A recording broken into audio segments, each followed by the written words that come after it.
Maliban sa pamilya ni President Duterte ay nagbubunyi rin ngayong araw ang mga taga-suporta ng bagong Pangulo. Umaasa naman ang mga ito na tutuparin ng Pangulo ang kanyang mga ipinangako sa bayan. Si George Bandola sa detalye. Mula sa Davao, dumagsari ng mga supporters ng bagong Pangulong Rodrigo Duterte.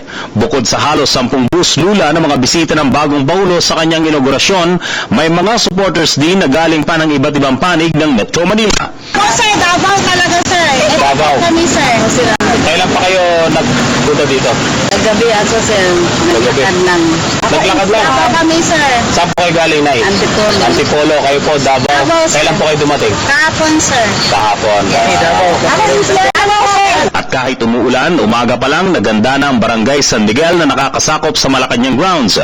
Ayon sa mga barangay officials, may presentasyon sana ang mga residente bilang pagsalubong sa kauna-unahang Pangulo galing ng Mindanao, subalit umuulan. Unang-una masaya dahil ito na siguro yung sagot sa matagal ng problema sa Mindanao. Itong si Presidente Digong dahil taga Mindanao siya, alam niya yung problema.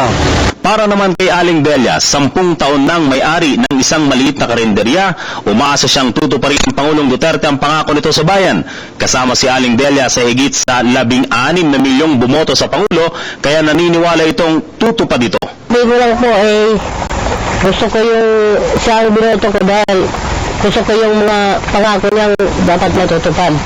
Pagka yung mga mahirap, gusto rin niyang matulungan. Nakisama rin ang panahon ng dumating na ang convoy ng Pangulong Duterte habang papasok ng Malacanang. Para sa Telebisyon ng Bayan, George Bandola.